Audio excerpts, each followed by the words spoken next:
I understand your pain, but all I was saying is that we use young kids to discipline elderly people. We are the true Sorosoke Joe. No, you're just and we've seen it with Flick. It's just like he's very good at creating trap position. Like against Bayern, like the trap, it was so mechanical. It almost felt like it was hitting itself. Like the same thing, and it kept working. And Ancelotti did not figure out that plan.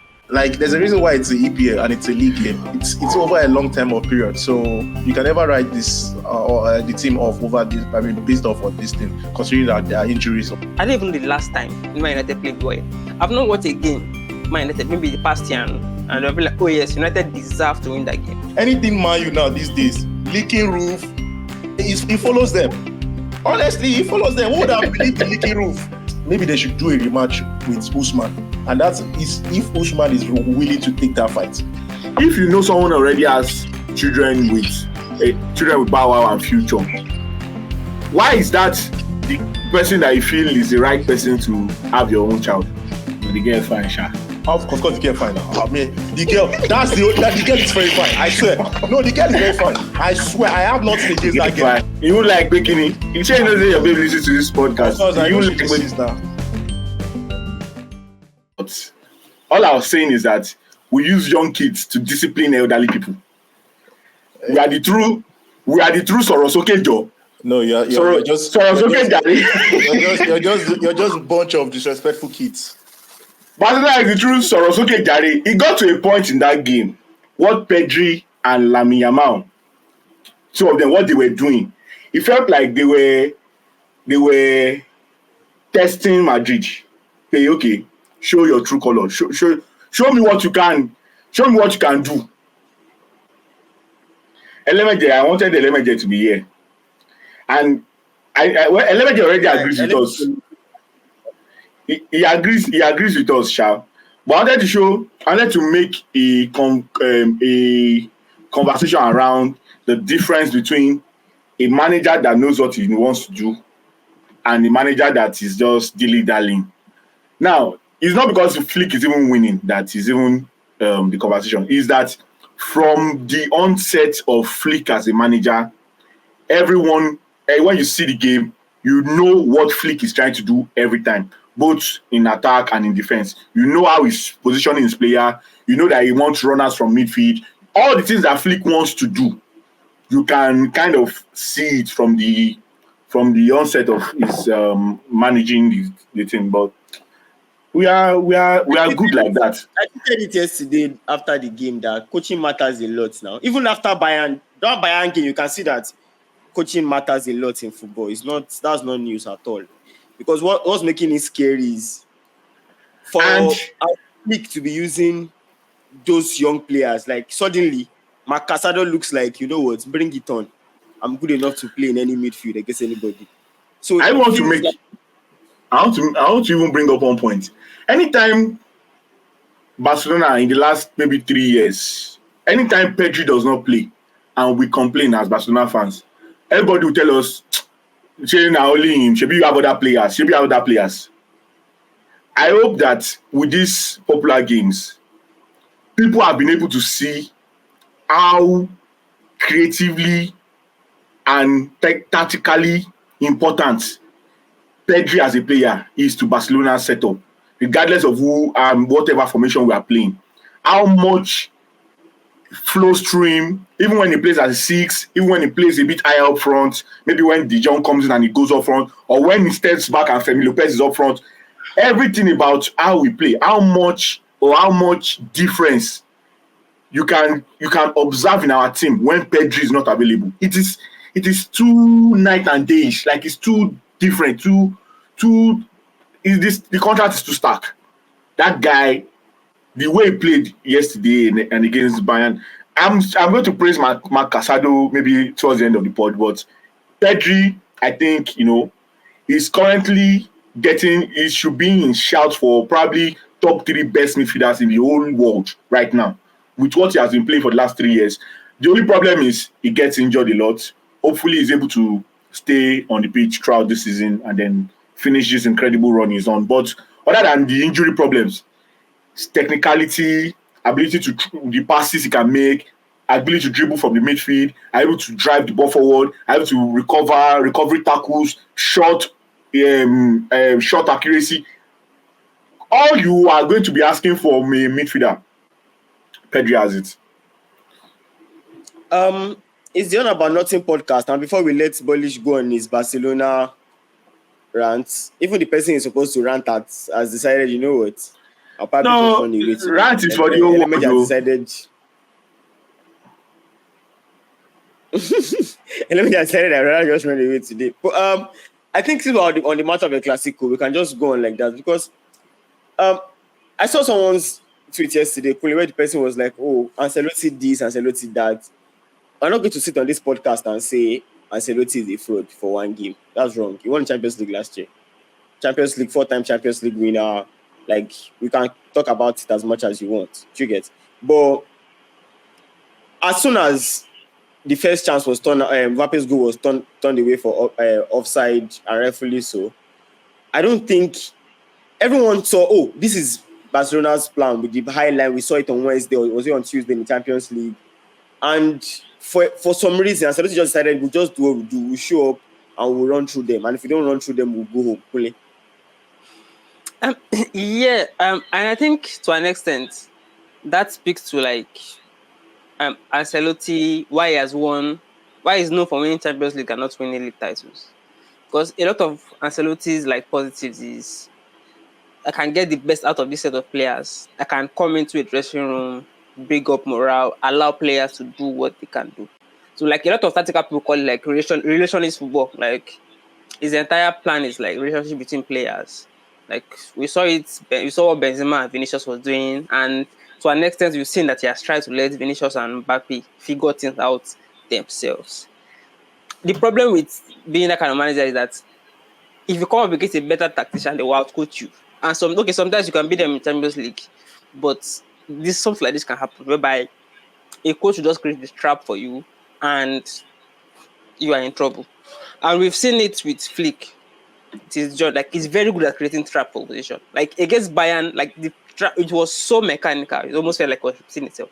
The same thing, and it kept working. And Ancelotti did not figure out that plan. As you said, once that Mbappe offside goal happened, that was kind of it. And even people that made the point that Barcelona were very good yesterday, that's fine. But it was also a disaster class for Ancelotti and Real Madrid. I think that in itself is also a big key point. And even though we're in October, it feels like the league title is gone already. Because you can't recover from that tactic. I don't think you can. And that is why Ancelotti will always win this kind of titles, knockout tournaments. But in the league, you will always find one thing.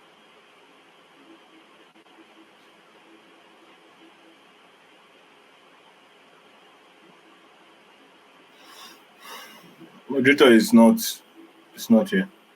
Mm-hmm. Okay, so I think in terms of before I say anything, maybe Akin should give his opinion about the game also, because I have plenty of opinions, but I have a lot of opinion about the game, so let's Akin. The first time I will see Bolish being humble, he doesn't want to talk too much. The man of the hour. Well, I mean, I feel like what Kole said is actually true. I mean, if it was a masterclass from Flick, and I mean, he set the trap right, because initially when the game started, when I was seeing the offside, the offside traps and everything, I felt like, oh, the goals were just smelling. It was coming from the Real Madrid team. But at the end of the day, you could see that they sort of mastered that offside trap so well that, I mean, only one player got called for offside. About I don't know how many times was Mbappe called for the offside in that game. It was 13 or so. Just Mbappe, imagine, just Mbappe. So you can't tell me that is not a trap by a coach, or they didn't actually plan that. That was actually planned and it was executed well. And after that, there was no answer from Real Madrid in terms of tactics or strategies anymore. They were looking to just run down the opponent, but that didn't work out. And the way this guy actually turned around the midfield by actually introducing De Jong in the second half was also a masterclass. Let's be honest. Nobody's talking a lot about that. Like, it was such a masterclass. They needed somebody so bossy, because it was easy for Real Madrid midfield to run through. Like, as much as Pedri and the other likes of guys in the midfield, as much as they're actually very talented and creative, they needed somebody much more older that actually understands how to coordinate the other players around them. And that person was actually De Jong. So we also have to pay a compliment to that guy. So he also changed the game too. So I feel like overall, I mean, it was a great master plan. I love the game, honestly. It was one of the best games I've watched of Barcelona, and to have them do that against two big teams in the space of like a week is really immense. And I mean, credits to them, to be honest.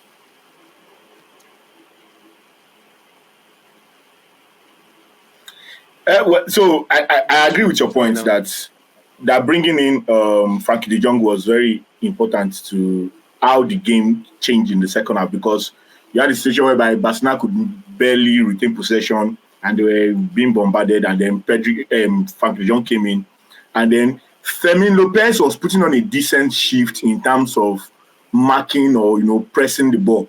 But it was not really, he had just one pass in that, maybe one or two passes in the first half. So it was not really part of the midfield in terms of holding the ball and generating advantages. So yes, that was, and I think that's something I'm also learning from Flick, is that he kind of knows what all his players can give him.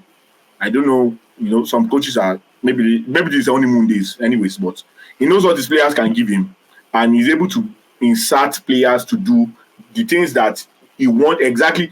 So what he exactly wants a player to do, he's able to use the players to do them. What do I mean by that? Like playing to their strengths. Yeah, one of the problems Xavi had was that Xavi wanted Rafinha to hug the touchline. Meaning, and that was why Xavi preferred Lamine Yamal to Rafinha over Rafinha, because Lamine Yamal is a touchline winger, meaning he can stay on the touchline, dribble, cut, make calls, crosses, and all those things like that. But Rafinha likes to drift into the middle. Rafinha likes to make runs from midfield. Rafinha likes to make different kind of movements.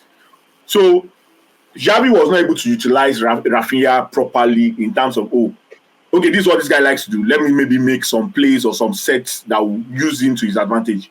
So I think that's something that Flick is maybe showing that he's probably better at doing, in terms of, not just play to my strength and what I want to do or exactly how I want to play, but okay, maybe my strength is like this, but let me make sure that, okay, let me add this for this guy, add this for this guy, so that this guy can also be effective in the formation. So that's something I think, we are saying. And the beauty about this is that we still have a lot of players. Like Frankie De Jong this is like his third game from injury. Ansu Fati is trying to warm himself back into the team. You still have a lot of guys still. There's even Daniel Mo, he just returned from injury.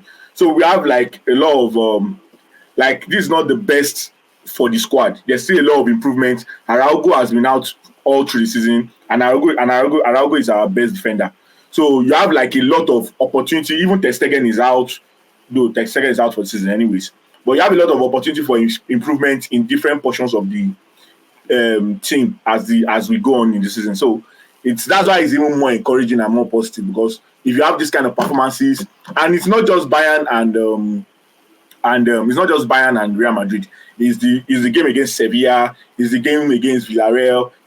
Some of the opponents that on a normal day will probably be a bit tougher for us. We'll win them, but there are some particular opponents that will be a bit tougher for us. Being able to dislodge those opponents, going to beating Bayern is so important, because that was our first victory against them in 5 games. So having those kind of victories kind of general boost the confidence and morale of the team. So it was a really, really good week for Flick and the boys. I think this one that you wrote, only Polish can talk. We're not going to drag you for playing 2-2 now.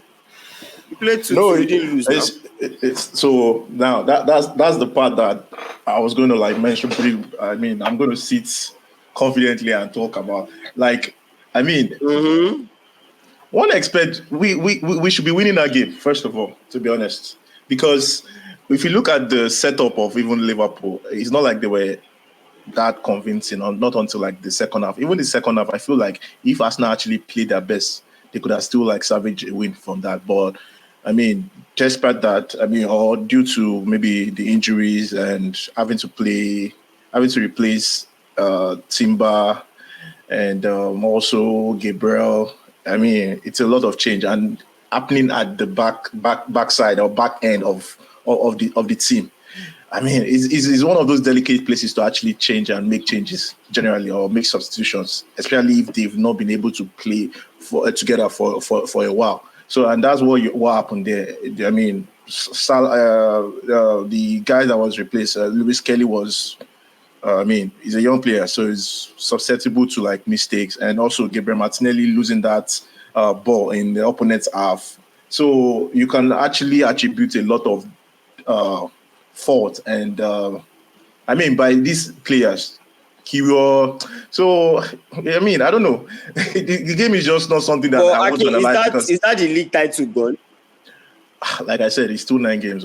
To be honest, we've seen. Not that I'm comparing I'm not comparing ourselves to like Man City now, but there's been times in like Man City whereby in the season where Man City are not even having their best football, maybe due to injuries. There was a time that if KDB is out, is a problem generally, but now they've been able to like grow out of that and brand out results. So if you've seen like precedents like that, even with like the champions of the EPL, and you see where Arsenal is right currently with the injuries, the fact that they have like they've just played like 9 games, so you can't easily jump into that conclusion. I mean, it's easy for like all the other Arsenal fans to say, "Oh, it's all done and dusted." That's to show that some people are just more focused on like the result at times, but like there's a reason why it's the EPL and it's a league game. It's over a long time of period, so you can never write this or the team off over this. I mean, based off of this thing, considering that there are injuries, obviously that are within their they're out of their control and stuff like that. Yeah. Okay. Summary: Akin says Arsenal saying this league title. Kule believe so. Alex Ferguson out. So Alex Ferguson out, and I'm wondering, the wrong manager or wrong ex-manager has been gotten rid of at Man United. The present one, the greatest, I don't know, he's a special Taliban, because on Thursday you saw Ten Hag play Masraoui, a right back, as number 10. Today I didn't even bother watching their game. Hopefully he didn't pull any stunts at this point. But all in all, the result is usually the same thing. It's either they draw or they lose. And nothing surprises them anymore, to be honest, as Man United fans. That's why Element is probably not here. Is it a case of, the so-called genius owners, INEOS, who know everything, have the answer to all the solutions in the world, are yet to take Man United back to where they belong? Is it that they are clueless? Or is it that they are scared? Or is it that they don't want to pay the money required to sack the guy? Or, to put it in a better way, is it a case of them being...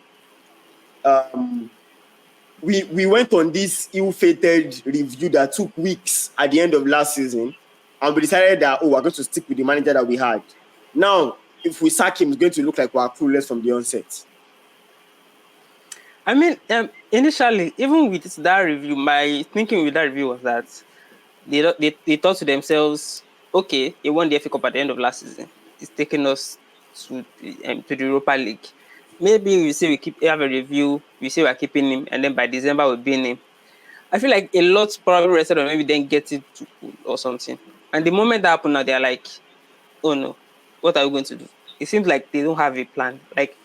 And the big problem is that as in like on the pitch, off the pitch, INEOS is running itself into a disaster.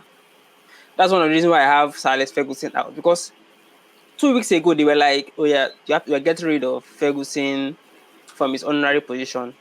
That's his ambassadorial position is gone. Like if it was one thing if you are coming and say, okay, we are getting rid of him because the figure of Ferguson continues to want Man United. We want to move forward to a new direction. We can't keep hacking back to the past anymore. No, but you came out and said you are getting rid of him because you want to save money. Like that is first of all like a PR disaster on its own. Especially the fact that Old Trafford is known to have a leaky stadium. What are you saving that money for in the first place? And if you do something like that, if you have all those kind of PR failures, you have to back it up on the pitch. You have to compensate on the pitch. And the past, I I don't even know the last time Man United played well. I've not watched a game, Man United, maybe the past year, and I'll be like, oh yes, United deserved to win that game, but they did not deserve to lose. Not one.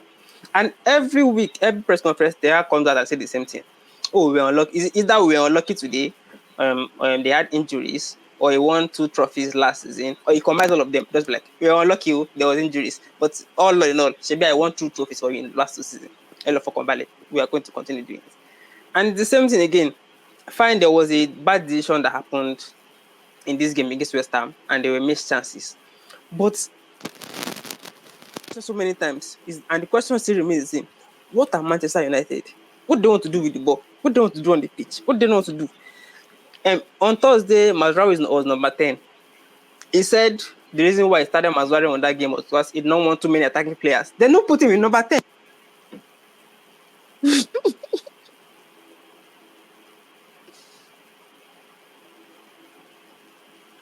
Kunle, we can hear you. Like something. Your audio is going in and out.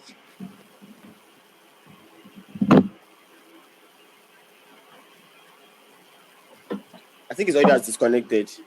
Yeah, I think so. Your audio is disconnected. If you can hear us, your audio is disconnected. Because Polish, when they said, Fergie, we need to scrap Fergie's £2 million payment as an ambassador per year. We're trying to save money. And I'm looking at it that you spent £86 million on Anthony. You would have spent that money on Fergie for 43 years. And he will deserve every penny, because without Fergie, we don't know Man United as it is. Like, the club is not as big as it is at this point. To now make matters worse, the Ballon d'Or ceremony is tomorrow, Monday. 2 of your players are nominated as young players. You know, went to be Man City that, Man City or Alpha. I hear say they go with 8 players. Share 2 players, fit Tamo. Like, can you put 2 of our players? But so before I say anything, has that been confirmed? Can you hear me now? Yeah, we can hear you, Kunle. But before I say anything, has that been confirmed that there was a communication between Manchester United to Man City that we want 2 of our players to join your jet? It happens. That one came out from even a journalist. And first of all, even if that is confirmed or not, why is that kind of story leaking in your dressing room from your dressing room, that you are asking your opponent that airports carry, like as if you are going for a wedding, like I'm not going to but even there's a question to even ask Bolish. Can you guys hear me? Yeah. Even Bolish is saying that has that been confirmed, but have you also asked yourself that who would actually? I mean, there's no real way they would even the club would come out to even say something like that. Have we thought about that? So, I mean, it's possible, to be honest. Anything Man U now these days, leaking roof, it follows them. Honestly, it follows them. Who would have believed the leaking roof? It's the truth. Who would have believed the leaking roof? That's if there was no video evidence. No one would have believed that exactly. Man United Stadium is leaking. Exactly. So all these things, all these there's an element of truth in every rumor. I think the problem for me, if I'm going to try to talk about their problem, is that it was a statement that Wale made while introducing Manchester United topic, which is it possible that INEOS, after they had a conversation, a meeting, whatever it is they had, and did their evaluation and came up with a decision to stick with Ten Hag, is it that they are looking at it in the sense that, we look incompetent if we now come out and say we don't want Ten Hag again? But that is the problem. You can't worry about looking incompetent. You just have to be competent. So what do I mean by that? If you are a competent coaching management team, looking competent means making decisions based on how the fans will look at us. Being competent means making the right decisions at every single time with the information you have, even if you look incompetent at that point, because you are sure that with the right decisions, eventually you are going to get the results. Fans are fickle. All these conversation, even Alex Ferguson that he did not pay, all those things, just let Man United go on a 10-game winning streak. A lot of people will forget about so many things and start, shouting about this thing. So as the management team, the number one thing you are supposed to be doing as management team is actually to be competent, not trying to look competent. So if you did your evaluation in the summer, you did your meeting, you decided to stick with Ten Hag, you come out, even though I don't know if anybody that with a footballing brain was in that meeting, but let's say you guys made a mistake, you made that decision. Now you are looking at what is going on in your season. You look inept, you look incompetent. The squad that he has signed doesn't look like he even knows what he wants to do with them. You can make a decision that is good for the team. So if the conversation is around, oh, in this club, we need to make a decision that is good for the team at every single time, regardless of how we look, then you are able to get better outcomes, better results from the decisions that are being made. So that's one I think one of the problems I think that the INEOS group are probably having. Away from INEOS and Man United drama, I'm sure they will be fine. Akin, they won't. UFC 308 happened yesterday night,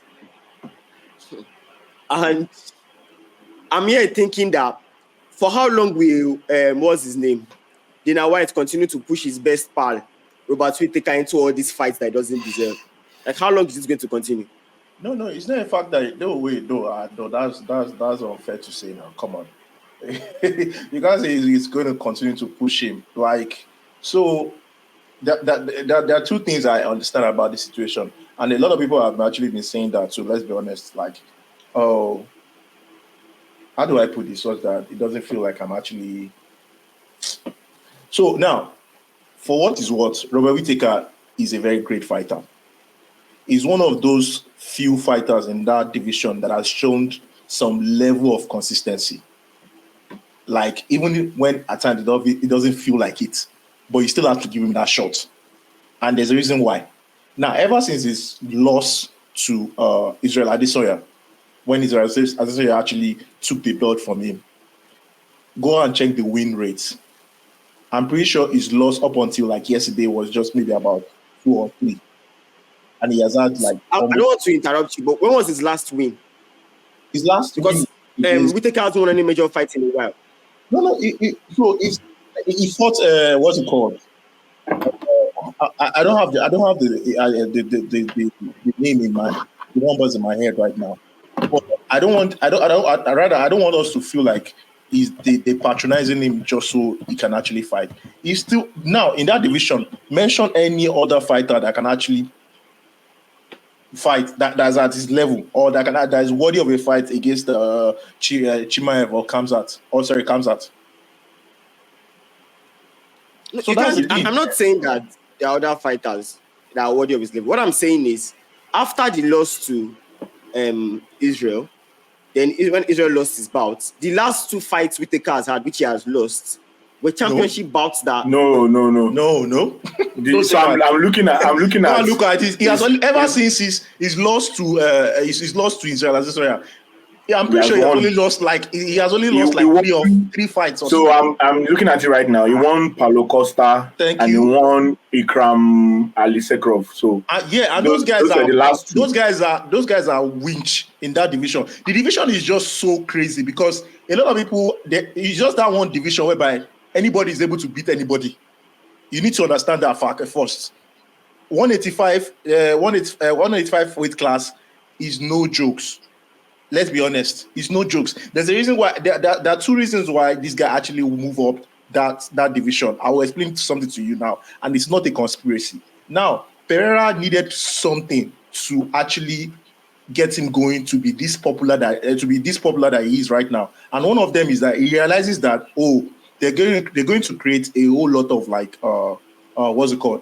fame, or because he has had a few fights with Israel Adesanya. So he needed that Israel Adesanya fame to get into that and for one reason, I'm babbling here, but one point is left to us, or Pereira is not a 185. You understand? His standard weight is a light heavyweight. That's the division before the heavyweight. So in him trying to like get that popularity and that fame, he needed to fight as Israel Adesanya to get going. Now, after he saw that, you know what, the amount of stress it takes for him to actually cut weight in that division, he had to move up. And now, ever since then, the 185 division has just been in the case of, anybody is able to beat anybody. And if we're talking about consistency, outside those popular fights that has happened in recent times, in terms of like the recent champion now, Robert Whittaker is still one of those fighters that can actually fight anybody and even beat anybody. So we cannot like continue to say, he doesn't deserve it, he doesn't deserve it. And there's a reason why he's a future Hall of Famer for the UFC.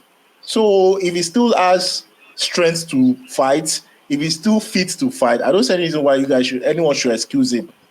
The main thing they are just trying to do or just trying to get is to build up a particular run such that when the fight between Khamzat and even the champion comes, they'll be able to get the numbers that they want.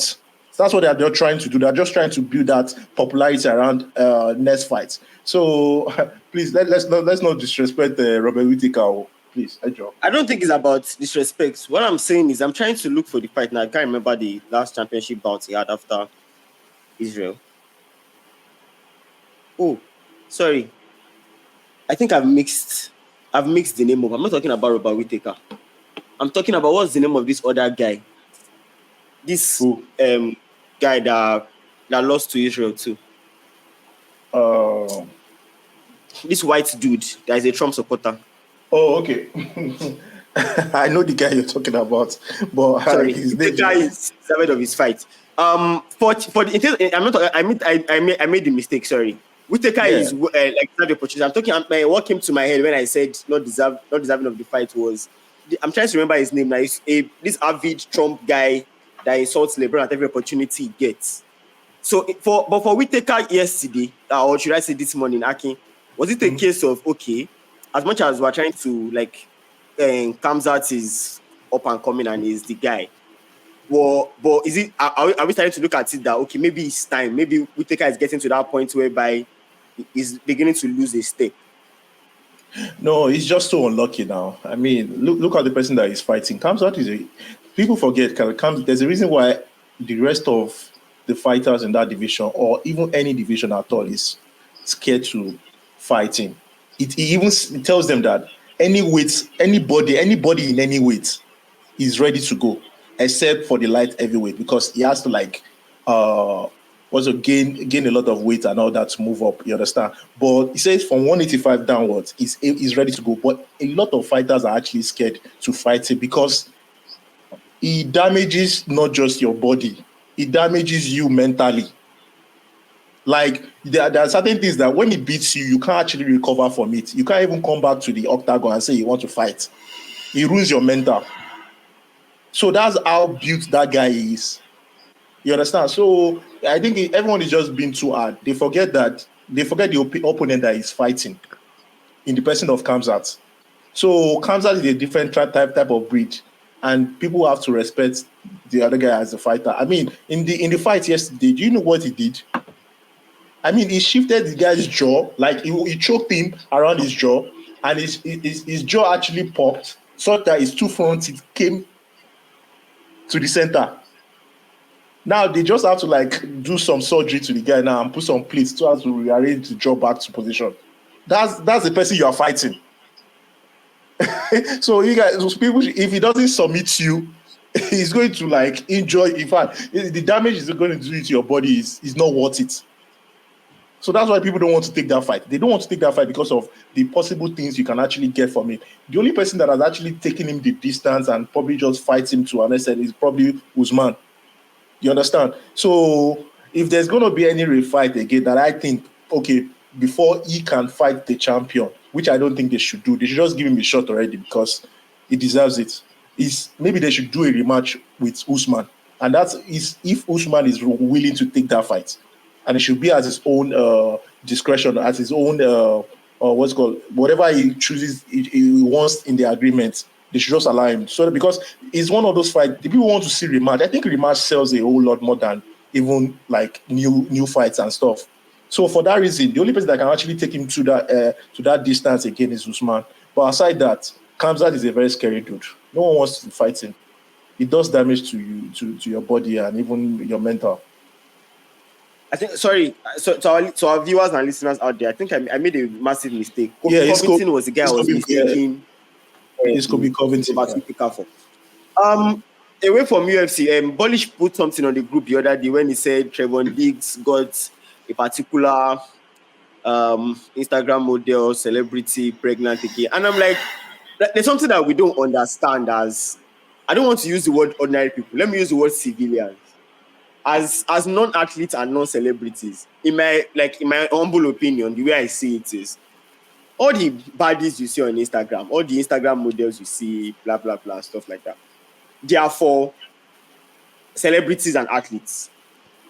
Those people position themselves to be in that circle, whereby that's the target audience. People that are, or maybe tech ballers of supreme money or stuff like that. Because, and another thing why it feels like, in my opinion, like I keep saying, why it feels like these athletes are running through the same number of ladies is, one, the same circle, the same, when you go to all these parties, all white parties at the end of the summer, blah, blah, blah, that's where you meet them. And again, I'm going to use this guy as an example. I don't know if you guys know, Jalen Green of the Houston Rockets, his baby mama and girlfriend is Dryer. This is someone, and according to Jalen Green, this is someone, Dryer is way older than Jalen Green. This one that's been acting for a while. Like, she appeared in movies like Picture Perfect. That wasn't this movie that Trey Songz was in also. So, according to Jalen Green, this is someone that he has admired from afar. This is maybe like a celebrity crush or something like that. Then you finally have the money, the status, the standing to approach and talk to that kind of person. Your mind is probably telling you as a guy or as a young dude that, you know what, I can be with this person, I can ask this person out, and one way or the other, you start running things with this person. And for some other people, it's a case of, I'll do what I'll do and I'll move on. For maybe the case of Jalen Green, he probably fell in love and she became his baby mama. I don't know. Those things happen. So, and then, like, did you also forget there's one thing you're missing, and I'm sorry to cut you off. And there's also the issue of, there's a possibility that these people are also like, I mean, just like what you said in terms of like the ladies also strategically positioning themselves. It's more of like more like manipulation from their own end too, when they see these players or when they see these athletes. And I mean, let me just throw it because you're asking Bullish. So sorry for interrupting. You're trying to ask Bullish. So I don't even know the question he's asking. That's the thing. I don't know what is your question. Why are athletes, despite all the money, why are they recycling the same ladies? Like, why is it that what's happening? Is it like, that they don't have? I'm not asking him personally. So me.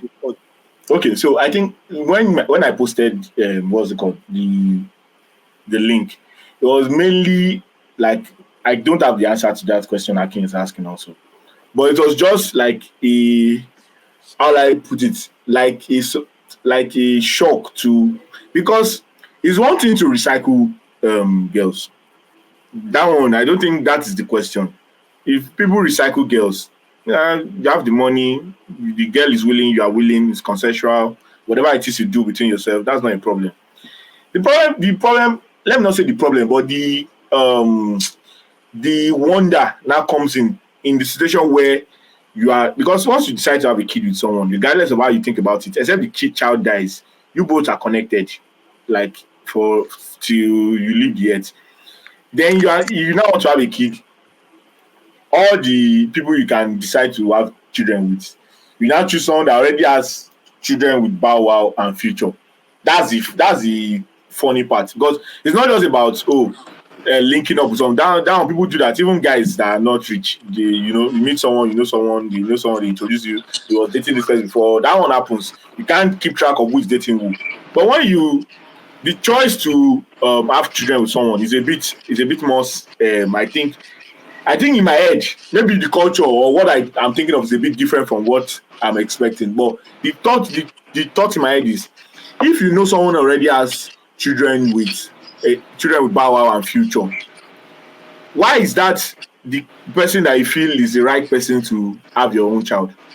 That's just the what's it called? The surprising thing in my head. It's not about actually maybe sleeping with the person. That's not the problem. You can sleep with anybody you want, but having a child with someone like, well, you never know what happens behind closed doors. So I think they said even the breakup now is because I mean there's an element of is it Devon Dick's belief, or it feels like the child is probably not his. okay.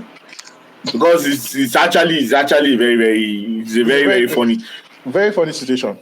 Gilbert Arenas was trying to explain it, and he was talking about the times that athletes, players are always free is usually from that 9 to 5. That's when the athletes are free, and that's when they go to mall, go to do whatever they need to do. And the people that are available at that 9 to 5 are people that work at night and work in the middle of the night.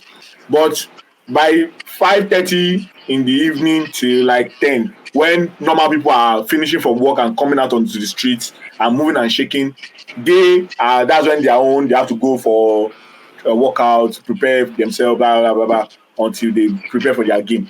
So I don't know. I think it's just. I don't even agree with you, but I swear. The thing there is, why at don't this you point, agree with Gilbert? Why don't you none of us agree with have the Gilbert? answer. None of us have the answer None of us have because the answer, but I don't agree with him. Why? You have anything against him? I don't have anything against. No, I have something against Gilbert, forget, but not in this situation. I don't like Gilbert Arenas for shit. He's xenophobic and racist. That's not new. You get, but that's not new. That's not yet. That's not the question for today. So, but in terms of 9 to 5 and stuff like that, I don't think so, because unless for an athlete or a celebrity, I don't even know what Kule thinks about this anyway, but maybe when I drop this opinion, for an athlete or a celebrity, for those that, okay, Bullish mentioned another thing again that you can use to reference this. I don't know if you remember this particular tweet, Bullish, where you said, if you don't find love in the universe at a certain point, it's difficult for you to find love after it. Zad, man. Zad. So for celebrities, LeBron, Stephen Curry, maybe one or two other people like that, they found their partners at a certain point before they got to a certain point in their lives. So they've been going that way. I think even Draymond Green falls to the same category. Russell Westbrook falls to the same category of, I met my wife in college before this life started. Steph Curry, many guys. Yeah. Those are people that they've married. For those that did not have that opportunity, once you become a pro bowler, your DMs starts to get certain way. The parties you attend is where you meet these people, and it's where you are. Like how do you there's this proverb, this joking proverb that now when person they work in the shop, now when you work you go shop, now when you day you go see. So, and for those that don't even have the discipline, when you have money to a certain point, you start telling yourself that the people you admire from afar are gettable, they are reachable. The babe I'm seeing on Instagram that has everything. Look at, I don't know if you guys remember this Lukaku tweet from a few 2 years ago, where he wasn't playing for Inter in that particular game. He was on the bench, but a mufti. And he said, he was looking at a particular lady, but the camera was panning to him, so he could not talk to her on the field at that point. That's celebrity and athlete mindset to a certain level, too, whereby I have the funds, I have the availability. Ruga, the same Ruga, one iPad Ruga, Nigerian musician, said, you find a babe on Instagram that you really like, an Instagram model you really like, you will send money to fly her from wherever it is that she is to where you are. So it's not just about 95. Instagram model. Is that not where the fishing pool is? Is that not where the pond is? Anyway, I just feel there's an element of also like these guys also want to like just get. I mean, there's also greed also. Let's be honest too. Mm-hmm. So it's not just about I don't 95. even say like greed is. I think the point that Wale makes is value, because is to an extent a lot of celebrities and dating certain kind of people is not just dating them. It's also a status kind of thing. Like it's simple. Like I can get these people because I have access to them now. Like I'm a prime whatever. Like these people are the kind of people that elevate my status. This is kind of people that drive talkability. Like in terms of like even like dating or stuff beyond my pitch or on court activities. So I think ultimately it kind of boils down to status, because to an extent, as Wale said, is the kind of places those kind of people hang out. That's where they'll meet people. And the thing about status is that you never aim low. It's always shooting up. or your own level. And to an extent, is as simple as that. If you are someone who has star power, and so on, you remain single, living out like you remain single from your days of being up and coming to getting stardom. Inevitably, that's where it's going to get you. Like I it's mean, almost unavoidable. I agree with you. It's just that I don't want it's not like I don't want. I mean, it's not of my business. It's just that the some of them over time. I mean, I don't know what if their perspective changes about like maybe they want to like settle down and then they're looking for somebody serious. And the reason why I say this is because there's when Bryce was having his his issue at Carolina Panthers, he was dating a certain lady. That lady has dated Shedeur Sanders. Now, when his issue started that he was benched, guess what? The lady left him, and now he's dating Tyrese Maxey of Philadelphia Sixers. This happened in the space of this is the catchy thing. All this thing happened in the space of less than a year. A year is even too long. It's not catchy. I said less than a year. A year is too long. They do things within a month sometimes. And I'm like, you don't know if Tyrese Maxey and you know the funny thing, a lot of them still don't learn. They don't learn. That's the thing. They don't learn. And this guy has been telling them, Cam Newton has been telling them that you need to identify what you want in terms of this thing. If you know you're not looking to settle down, don't go exclusive with these people, because they are also riding on your star power. And look at me, it looks like very disgraceful for what's his name, Bryce now, because number one, his confidence is already shattered because when he heard that he was going to be benched, and then the following week the girlfriend left him. So I mean, I don't know, man. It's just so crazy. These guys need to also look at their mental health too, because I don't know, why will you put yourself in that situation? But the girl fine, sha. Of course, the girl fine now. I mean, the girl is very fine. I swear. No, the girl is very fine. I swear, I have nothing against that girl. The girl is fishing. She's fishing where? The girl is fine, though. I don't go lie. I go look the picture. Say, make I even see from Shedeur to Bryce. Shedeur to Bryce to this less than a year. Yes. Light bonus, because Shedeur is Max is currently on a 5-year, 2-something million contract. Yeah. And the girl, she played basketball, so she's athletic. I mean, she sabi fish gone. Sometimes, some of all these babes, that all of them used to circle around. Some of all these babes are better bodies, and maybe the other thing we don't know is we are not in the other room with them. So other room can cancel all this one we are talking about sometimes. Yes, the discipline aspect for some of us is that we probably will not even get to the point of the other room once we think that, okay, this kind of thing is going on. But there's a possibility that if they catch you in the other room, maybe yourself, maybe they have some specific skill sets that I mean, only God knows, man. Only God knows, man. Because that's actually what, because I'm like, okay, on a normal day, by default, guys' ego or even the way we think will be like, okay, I don't think I want to date this person because they dated this, that kind of thing. But these guys are just comfortable, willy-nilly doing all this. So, well, I don't know. But I mean, look at the game of the Pelicans versus whereby Brandon Ingram.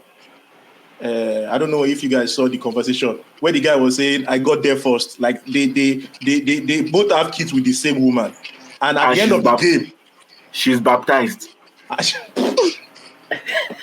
No, really, it's so funny. They both have kids by the same woman, and at the end of the game, the other guy said, "I got there first."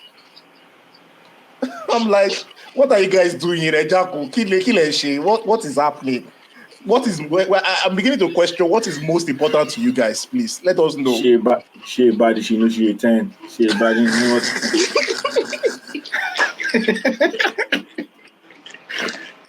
No worry. I'm looking at. See, in the last 2 minutes that you were talking, I'm looking at the IG and Okay. That girl did there. That girl is there. I won't lie. This is my own lie, man. That girl is there, man. You would like Bikini? You say you know that your baby listens to this podcast. Of course, I you know she like listens now. I know she listens, babe. I know she just listens. clarify very well. You won't like Bikini. I won't lie. She's fine. That's what I'm saying. I won't lie. I won't lie. I said I won't lie. She's fine. That's what I said. Come on. Okay. Kí ló kọ́ ni pẹ̀lú ẹ̀? Ṣé mo ò lówó Bryce àbí Tyrese Maxey? Kí lẹ̀ ń bá mi sọ? Our time is fast spent. So we'll rather have to call What is time fast spent? What are you saying? Kini Baola Debi by that? How many minutes have you recorded? That we're waiting for people. Stop lying to our listeners or viewers. Right?